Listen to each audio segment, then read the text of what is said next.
A lot of major game studios are investing in generative AI as the future of gaming, and it could not come slower. Fortnite just released its first AI character, Darth Vader. With the permission of the James Earl Jones estate, now Darth Vader can riff with you while you're playing Fortnite. Show the others what a Family Guy can do. Mommy ASMR, Taco Bell. And it's gone perfectly horribly for everybody to be talking about it. He's not supposed to be saying a lot of the things he's saying. Goon and edge, foot fetish, Riz, Hawk Tua, edging and gooning, Hawk Tua, Miku Miku Beam, Big Dildo, freaking f***ing.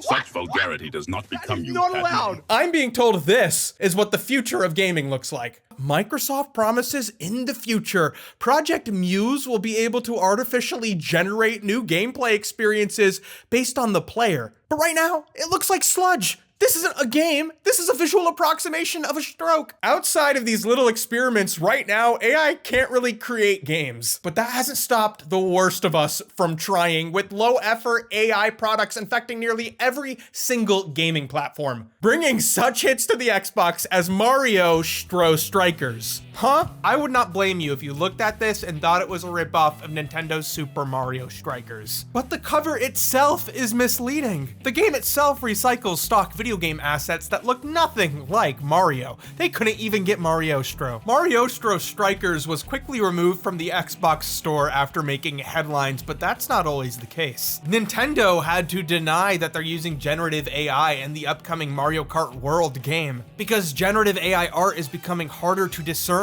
from the human-made art it's imitating. Nintendo has taken a pretty bold stance when it comes to using generative AI in development of its games, because it's clearly of an inferior quality. But if you look at the Nintendo eShop, you would not know that. It's filled with so many garbage quality games that use misleading AI cover art, or that uses AI assets to build most of the game. This is Motorcycles World Champions. First of all, look at this car. It's not a racing game. It's a racing visual novel. Splatterblocks, Gym Lifting Hero. These are some of the cheapest games to ever exist ever, but they are so prevalent when you are browsing for games on every major platform. Nintendo has tons of games with the word hentai right in the title, which features AI-generated soft porn right on the Nintendo eShop. Segoy Girls, Deli Darling, Hentai Girls, Daring Detective, Anime Girls, Royal Romance, Bouncy Basketball, Juicy Judo, Pissy Pirate, Hentai Girls Pissy Pirate in the Nintendo eShop. Oh my god. These are gonna have the AI acting up. Is this how we keep the machines under control? Hentai Stewardess Girls features a 12-piece jigsaw puzzle. That's not even a hard jigsaw puzzle. That is not the size of a jigsaw puzzle that a grown-up would do. It truly feels like they are targeting kids whose parents haven't activated the parental controls with an eShop card to spend. And the Sony PlayStation Store looks exactly the same. It's a barren wasteland of AI shovelware. Therapist Simulator? AI therapy is like BetterHelp with a crack pipe prescription. Okay, never mind. In this game, you are the therapist for your AI patients. What are they like? Yeah, this is Billiam, and what the f was that? AI has been used to turbocharge garbage on the biggest digital platforms around. There are dozens and dozens of these kinds of games coming out all the time. So I've spent like 7 hours of my life looking at a bunch of them, because I want to illustrate that games can be quality checked. You're telling me if I worked in a coffee shop, this beautiful AI girl will be there? And then I want to discuss all the biggest digital platforms out there for games. The Nintendo eShop, the PlayStation Store, the Xbox Store, the Epic Store, Steam, and how these platforms' policies fail and are able to be abused and taken advantage of by the people making this AI-SLOP. So today, we're gaming with the worst of them. Generating good health is no game. There's nothing artificial about that intelligence. Which is why I'm happy to be talking about today's sponsor, Groons, little gummy bears that pack a vitamin punch with no artificial colors or flavors. While most multivitamins only contain about 7 to 9 vitamins, Groons has over 20 vitamins and minerals and over 60 whole foods ingredients. Since there are so many nutrients to get from these guys, there are 8 gummies in each daily snack pack. That's right, a snack pack. They're a tasty, fun treat. It's tangy, and I really love the little bear shape. It's so nostalgic. Grüns gummies are not multivitamins. They're not even a green gummy or a prebiotic. They're all of these things and more at a fraction of the price. Did you know not every supplement, greens powder, or multivitamin measures their doses effectively? Grüns has an accurate and effective nutrition label, with all included vitamins at 100% of their daily recommended value and minerals at 25%. Totally safe. All right, what vitamins and minerals are we talking here? Grüns has biotin and hair for healthy skin, and vitamin D, which if you're an indoor kid like me, you really need. Oh, you need super mushrooms to support brain and good gut health. And vitamin C, that's a good one. If you want to start feeling as good as that little bear, you can get up to 52% off of your first Grüns order. Just click the link in the description or in the pinned comment to get your gummies today. And now that we've had our vitamins, back to the slop. As it exists now, AI has only started to crack the mimicry of 2D imagery. So many games that predominantly use generated assets are very limited, such as puzzle games. There are dozens which literally collect jigsaw puzzles featuring AI-generated images. Puzzle Adventure Farm animals cost $6.99, which is at least $100 more than it's worth. A step above AI jigsaw puzzles, we have AI visual novels. Not only do these game devs have to generate an image, but a script too. Currently, there's one publisher on the Nintendo eShop that is just pumping these things out, Aldora Games. They have 113 titles they've released, generating such hits as Guardians of Time, The Chronicles of Kronos, Animal Quest, The Battle for Green Hollow, but I had to give my money to Super Bunnies, Scarlet Wonder Ninjas. Not only is it infringing on Naruto's copyright, but the Easter Bunnies too. No wonder why the new Pope just cracked down on AI. You gonna go to hell for Super Bunnies? In this story, 3 young bunny ninjas have to leave the Carrot Valley and travel to the big city to get the crystal carrot from the evil Mr. Raccoon. I wanted to die playing this, straight up. This AI is going to generate me a funeral. The setup is given in the prologue as I described it, but then chapter 1 starts and it just repeats everything all over again, reintroducing the location and the characters. They leave the valley to travel to the big city to get the crystal carrot twice. Are you with me? The journey to get to the big city just features some AI generated backgrounds, and they reiterated that this tough journey leaving the valley is worth it because going to the big city is important to get the crystal carrot from Mr. Raccoon. I really expected more from the Super Bunnies, Scarlet Wonder Ninjas. The dumbest kid on the planet wouldn't fuck with this game. But the smartest gooner would love Date with a Psycho Killer Girl, a love story and horror show series. Who's generating these titles? I really thought it would be funny to read what the AI had written, like reading a bad fan fiction, but this was not the case at all. The text is so vapid and so drawn out that it quickly loses any sense of irony. Blackwood is a scary ghost girl. She's talking about how she's haunting this house, and how she's in every dark corner of the house, and how the house has a way of devouring you. It's all about haunting the house, except this speech is given on a highway. Finally, I met Roxana, the Joker girl. Oh boy. Yeah! Do you know what amuses me? The only thing she doesn't joke about is chaos. The only way out is to surrender to the chaos. Every time you get closer, the chaos will grow stronger. Disorder. Chaos. The good thing about chaos is that everything is unpredictable. I want to be a part of your chaos. Backgrounds, characters, and most likely the text are all generated, but it still takes effort to compile it all. It's very hard for me to imagine that even with the assistance of AI, this is still worth it for somebody. Who is buying this stuff? Therapist Simulator on the PlayStation 5 was straight up an assault on my mental health. They took the extra effort of animating the characters talking.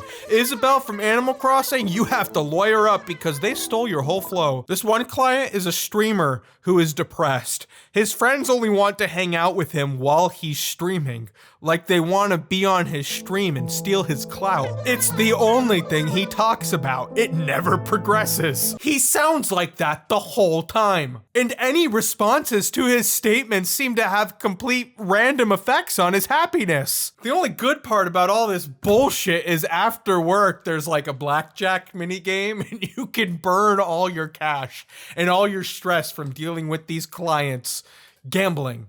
So I thought that was pretty funny. But I just cannot imagine that there are enough people out there buying this kind of software to make it lucrative enough for it to be so fucking much. The most elaborate attempt to create a game using AI-generated assets that I was able to find was on the Epic Game Store. Doge 2042, a point-and-click adventure game that's free because somehow it integrates NFT and blockchain experiences for money. The environments, character voices, and cutscenes are all generated, and you can tell. I don't think the scripting is done by AI just because there's this weird fixation with the main character disguising her sex toys as dog toys for her dog, and he talks and he knows it. All the toys in here are Lua's.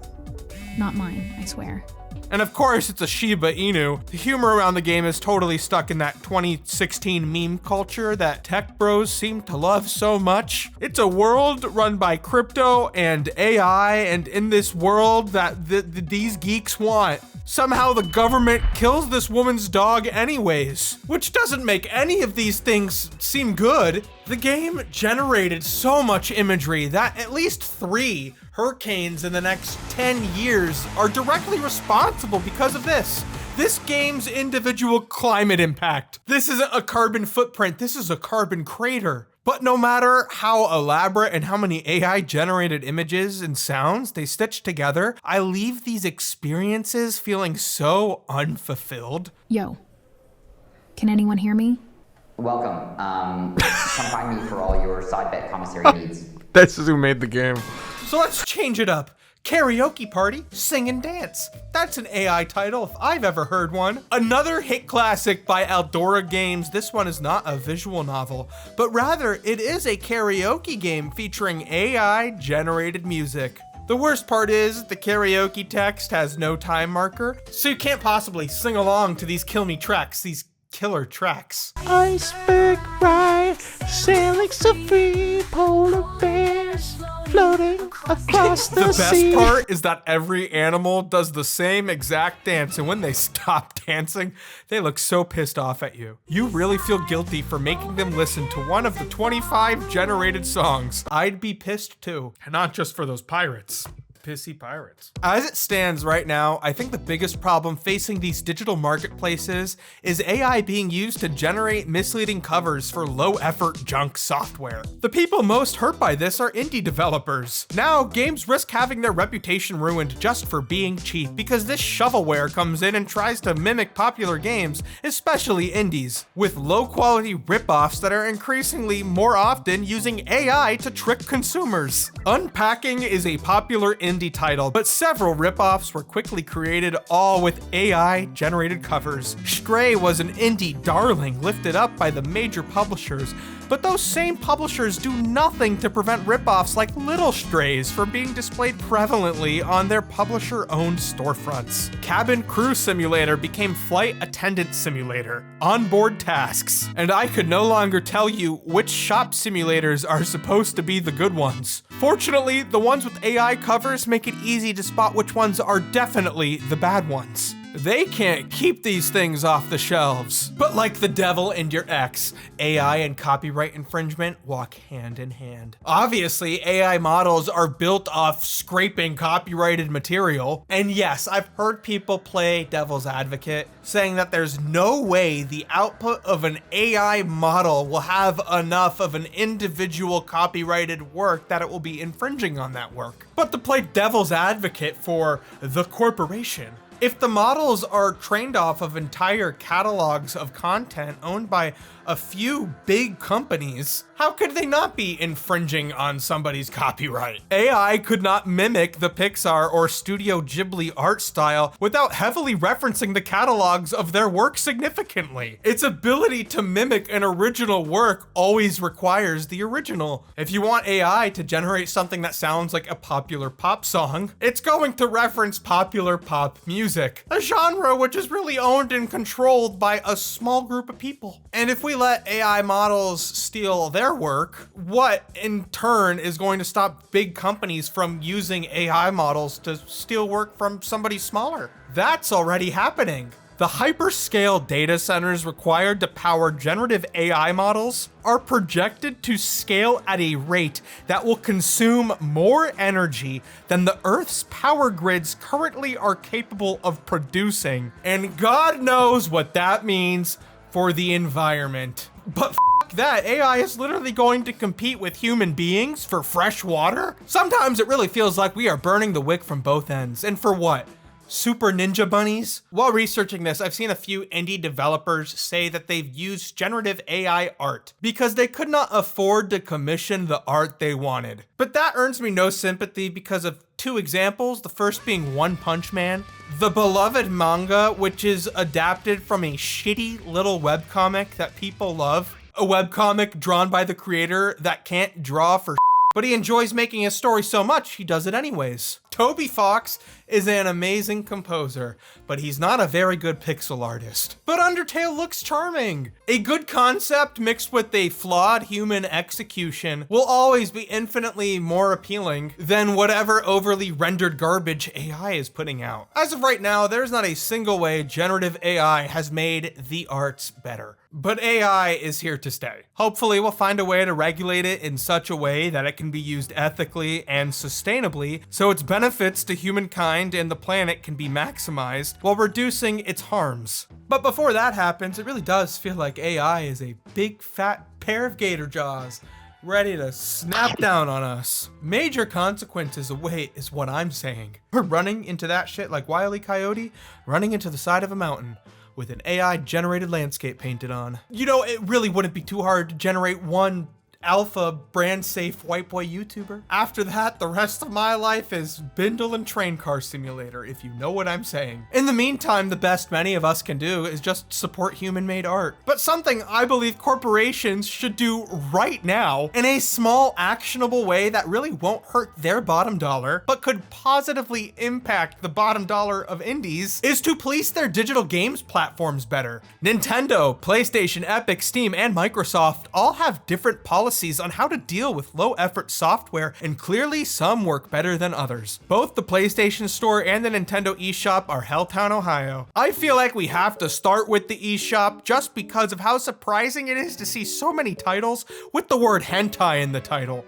There are too many anime girls with huge artificials on the eShop. Wouldn't it just be far better for Nintendo and PlayStation's reputation just to not allow these kinds of games in particular on the shop? Like, there's a place for that. I don't think it's Nintendo. That's like wearing a hentai shirt at Disney. I've seen it. It's not classy. Nintendo, you're supposed to be classy. Rebecca Valentine at IGN spoke to several anonymous sources publishing games on major platforms. Regarding Nintendo, one source said, "I could make Fart Fart Booby Fart the game and maybe it would eventually get taken down." Nintendo has tried to make changes to limit visibility of this software, but their eShop is easy to game, with new releases and games on sale given increased visibility. And if you think this problem will be fixed with the Switch 2, then welcome to Nintendo. I assume it's your first day here. Allegedly, Microsoft is the only major digital storefront that quality checks everything on a title-by-title basis. And while they don't catch everything, the effort makes for a much better customer experience,